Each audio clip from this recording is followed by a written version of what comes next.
చామంతికి best student of the కాలేజ్‌గా అవార్డు రావటంతో దానికి కావాల్సిన ఫంక్షన్‌ని జరిపిస్తూ ఉంటారు. అయితే గుణ కాలేజ్‌కి వచ్చి అటెండెన్స్ వేసే సార్‌కి రివాల్వర్‌ని చూపించి అటెండెన్స్ వేయకపోతే నీ ప్రాణాలు తీసేస్తానని బెదిరించి ఉంటాడు. వద్దు నేను అటెండెన్స్ వేస్తాను అని గుణకి భయపడి అతను అటెండెన్స్ వేసేసి ఉంటాడు. ఇదంతా కూడా చామంతి చూసి ముందుగానే గుణపై కోపంతో రగిలిపోతూ ఉంటుంది.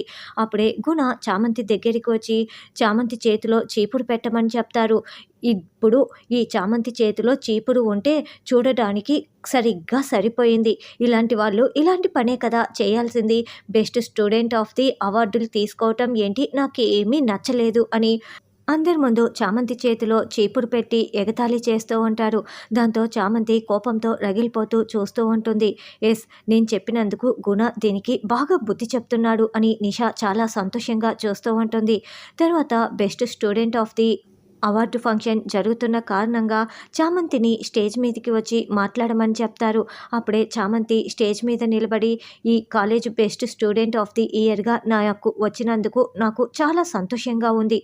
ఈ అవార్డు తీసుకుంటున్న సందర్భంగా నేను ఈ కార్యక్రమంలో కొందరు చేసే దందాన్ని బయట పెట్టటానికి రెడీ అయిపోయాను.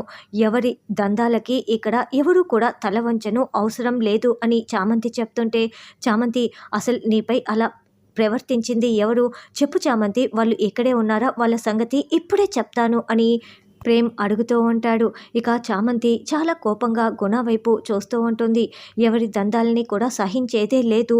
ఇప్పుడు వాళ్ళ పేరు చెప్పాలి అంతే కదా అని చామంతి గుణ వైపు చూస్తూ ఉంటుంది.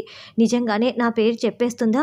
ఇప్పుడు ఈ అవార్డు ఫంక్షన్‌లో నా పేరు అందరి ముందు బయటికి వస్తే ఏంటి నా పరిస్థితి అని గుణ టెన్షన్ పడుతూ చూస్తూ ఉంటాడు.